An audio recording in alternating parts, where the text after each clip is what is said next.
Hey everyone, I'm sure if you've been watching this far, you've been waiting for the epic confrontation with the Scientologist who challenged me to read this. And I showed up today at the org at the scheduled time.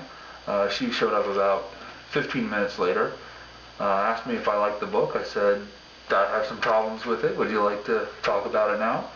She said, well, let me go inside and put some stuff down, and it never came back out.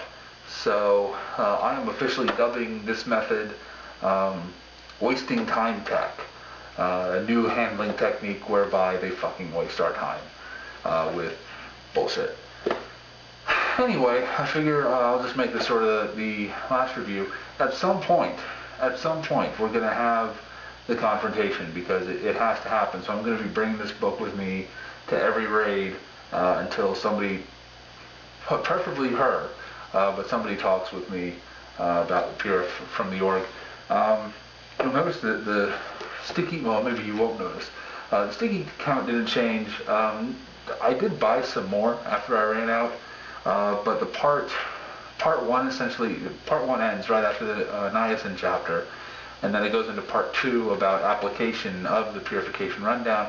And I figure there's no point in stickying the application of bad science, because if science is bad, there's no point in critiquing the application, because you've already taken out the back of it.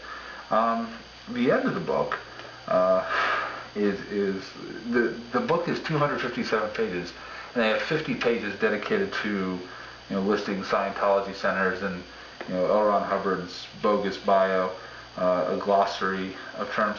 There is, though,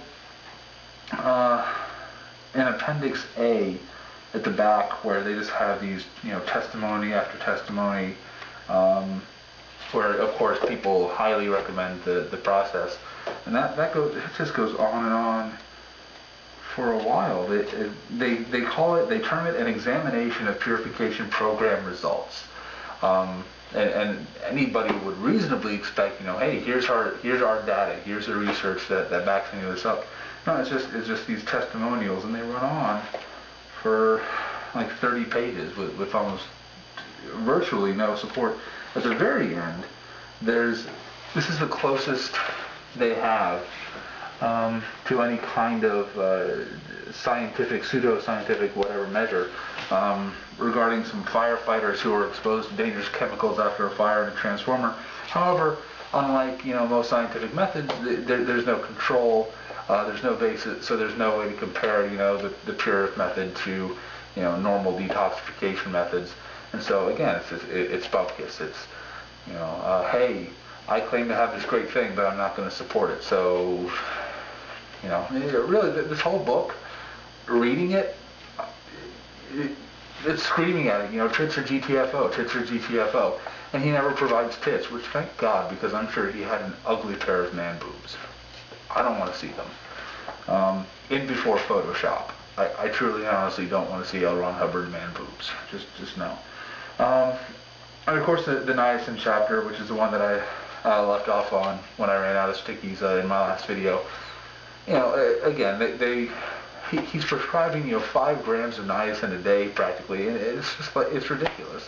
At that level, you're asking for blindness and death. That's it. The ultimate detoxifier, dying. This crap about flushing out sunburns 6 years later from ingestion. There's no point in arguing it anymore. Anyway, I mean, we all knew it going in, but just looking at it from,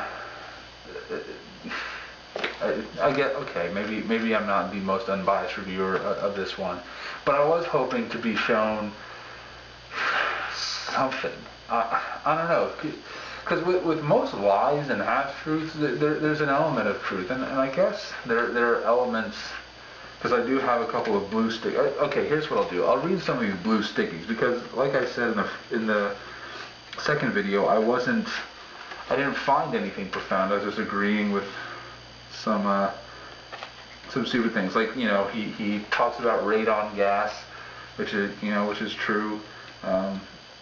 that can build up in basements and be very dangerous, but it's not particulate radiation, so you can't just like wash it off with water, what he claims. By the way, all the radiation stuff, coming from a guy who flunked out of his, nuclear physics class, whatever. Let's see. There's a good one. There's a great line here about, words of wisdom from L. Ron Hubbard.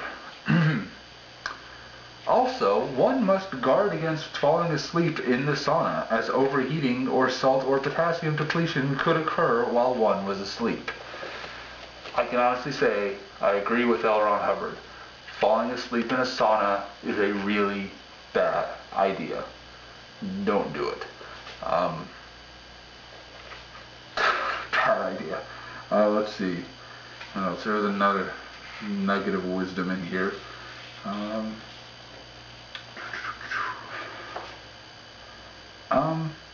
Food, lack of it, incorrect planning or consumption of it, or substitution or alteration of it can vastly affect health. Okay, if you diagram that sentence, taking out all the appositives and prepositional phrases or whatever, food can vastly affect health. I would agree with that. I would wholeheartedly agree with that statement. Let's see, what else?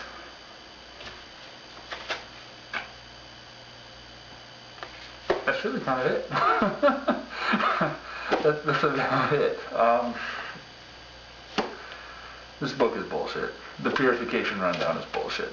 And I feel sorry for anybody who is or was ever on it. Ish. I mean, some of the people who are on it who just won't listen to facts and fuck them. But God, it amazes me. That with most of these you could debunk with just a shred of critical thinking, and I think the fact that so many people buy into it, hook, line, and sinker, just shows how much the cult affects your ability to reason and do critical research. So that's my take on the Purification Rundown. It's just it's bupkis. There's no supporting evidence. I looked very hard for anything to really support the science behind it. I couldn't find it. No shit, Sherlock. And I don't. I'll wait for a confrontation with one of the Scientology org folks. But I don't expect to get one. Oh well, shit happens. Thanks for bearing with, and hopefully my next round of videos actually provide some lulls, because I'm sort of lulls deprived right now. Alright, take care.